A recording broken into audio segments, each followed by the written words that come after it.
if you're someone who appreciates, the truly pungent, the absolutely undeniable, then you know this cultivar by smell alone. Oh, for sure. It's a presence. It really is. It just hits you with this blast of savory funk.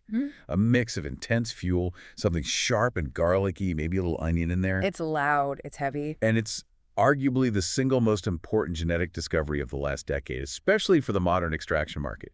We are talking about the intensely specific origin story of GMO. Or, as most people know it now, garlic cookies. Okay, let's unpack this. We are tracing the lineage of a legend.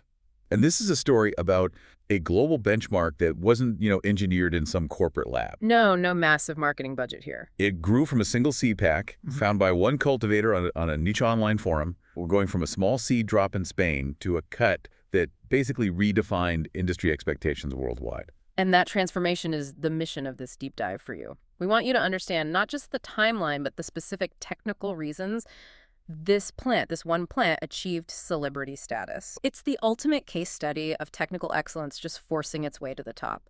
We're going to see how a simple genetic cross became the defining benchmark for high-grade extracts. So let's start at the very beginning. Before it was this industry-shaking GMO, it had another name, Chem Cookies. And the seeds that started this all came from Mamiko Seeds, which is based in Spain.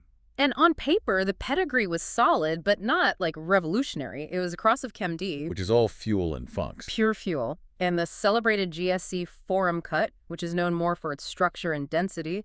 That's it. Just two pretty well-known parents. This is back in the early 2010s. Yeah, and at that time, this was just one of hundreds of seed drops. It was only really known to the dedicated seed hunters, the enthusiasts who spent all their time on these specialized cannabis forums. An underground darling. Completely niche.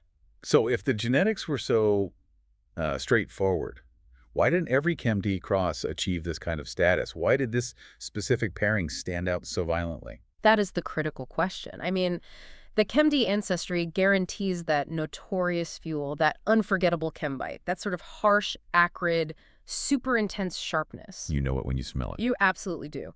But just combining two strong parents doesn't guarantee a champion, it just guarantees potential. Okay. The real magic wasn't in the cross itself, but in the specific way the traits combined and expressed themselves in one lucky offspring.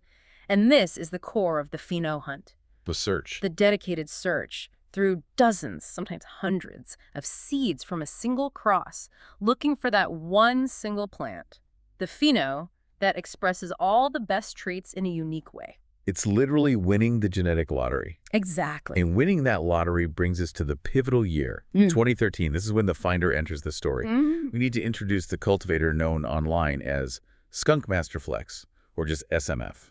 He was the one who bought Mamiko Seeds and meticulously documented his findings. And he did it on forums like ICmag and THC Farmer. Which, for anyone listening who doesn't spend their days hunting underground strains, were two of the most influential community sites for serious growers back then. And SMF documented the hunt in such detail, which is why the history is so clean. He didn't just find a good plant, he found a mutant standout. He ran the whole pack, and he identified phenos number 1 and number 2, which were perfectly solid, good flower. But then there was pheno number 3. And this is where the specific details become like the stuff of legend. Yep. Pheno number 3 was radically different from its siblings. A whole different piece. And we know exactly how he described it. Loud, garlic fuel, greasy resin, and that unrelenting chem bite. We need to pause on that description, especially greasy resin. For cultivators and extractors, that wasn't just a fun smell. It signaled technical superiority. What does that mean, greasy? Well, when extractors talk about greasy or sticky resin, they're often talking about a specific gland morphology and, crucially, a lower content of undesirable stuff like lipids and waxes. This pheno number 3 was so dense, so loud, and so unique in its resin profile that SMF knew immediately. This was the one. He cloned it right away. So that single clone. That single clone is the origin point for every genuine GMO cut that's circulating in the world today. Just to solidify that history for you, the listener, there was some confusion right away. Another company, Divine Genetics, released something with a similar name, Chem Cookies. But it was a Chem 4 crossed with GSC. Right, a different Chem parent. And Chem 4 is powerful, for sure, but the early side-by-side reports all confirmed it. It just didn't have the sheer intensity or the yield or that resin stability of the Mamiko and SMF pheno. It wasn't the one. It wasn't the one. What's fascinating here is the market just confirmed it. The real GMO, the industry benchmark, came specifically from Mamiko's original Chem D line. That unique combination of aggressive intensity and incredible stability was unmistakable. So the quality is one thing. I mean, a generational discovery. But the name is what truly broke it out of the forums. I've always wondered, is the lore about garlic mushroom onion even remotely true? That is absolutely the myth. It's a great descriptive post facto explanation that smokers came up with. It fits perfectly, though. It does. It sounds great, but it's not the truth. So what's the real story? The truth is far weirder. The name GMO started as a joke by SMF himself. A joke? Yeah. So after he found this amazing pheno number 3, he saw a news headline about the snack food Girl Scout cookies being criticized for using GMO ingredients. Oh, no way. Yes. So he looks at his plant, which is derived from Girl Scout cookies, GSC, and he just quipped to the community, and this is the quote, "This one's the real GMO." That's amazing. A simple, dark joke from a cultivator becomes maybe the most recognizable and sometimes controversial name in the entire legal market. And the initial spread was completely organic, right? There's no branding. Zero branding. No one was selling GMO seeds. It moved entirely as a clone-only cut. People just called it that garlic cut. It spread through these super trusted underground networks. Where did it pop up first? The key growing regions: NorCal, Michigan, Colorado. And this brings us to why it succeeded so quickly. The first people to really adopt it weren't the dispensaries selling flour. Not at all. It was the extractors. They caught on to this cut way before the average consumer ever saw it. They immediately recognized its high yield and stable resin profile. They started calling it a top-tier wash plant. Okay, for the listener who might not be deep into solventless methods, what does wash plant actually mean? And why did GMO become the benchmark? So a wash plant is a strain whose resin glands, the trichomes, separate really cleanly from the plant when you agitate it in ice water. Which is how you make hash and rosin. Exactly. And GMO was a dream because of that unique resin quality we mentioned. It had low lipid content and these large, stable trichome heads. The higher quality, less contamination. And higher returns. I mean, before GMO, if an extractor got a 4% yield from a plant in a cold water wash, they were thrilled. When GMO hit the scene, it was consistently giving 5%, 6%, even higher returns. Wow. It immediately forced the entire solventless industry to step up its game. It just demanded more from genetics. Its reputation was built purely on technical specs. And that kind of technical excellence is impossible to keep quiet. The tide really shifted around 2017 when the online lore finally crashed into the mainstream. The proof was just undeniable. GMO-led entries started sweeping major competitions. High Times Magazine awards in the Midwest and Southern California. So this clone-only forum legend was not just beating commercially available stuff, it was setting a new standard. A completely new standard for quality and potency. And then came the ultimate stamp of approval. Danny Danko, a hugely respected voice in the industry, named it one of the year's standout strains. And that pushed it from, whispered knowledge into undisputed celebrity status. And this brings us to its lasting impact. GMO didn't just win awards. It fundamentally changed how solventless extracts are judged.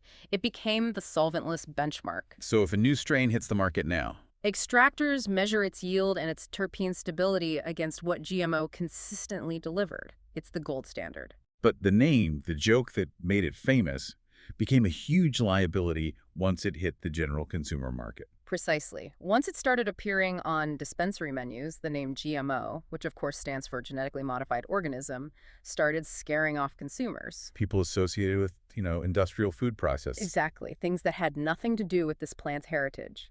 I have to say, though, doesn't that prove how powerful marketing can be? Even the accidental marketing, like the garlic mushroom onion nickname, the industry had to cave to consumer fears. That's the tension, and you've hit on something crucial there. They were forced to officially soften the name, rebrand it as garlic cookies. They prioritized consumer comfort over the historical inside joke. It's a perfect illustration of how technical quality often has to battle nomenclature and public perception. Right. And if we connect this to the bigger picture, this single plant didn't just raise the bar for extracts. It created a whole new category of desirable traits. High stability, high yield, extreme pungency. It changed the economics of high-end extraction overnight. So to summarize the roles here, Mamiko bred the parent stock.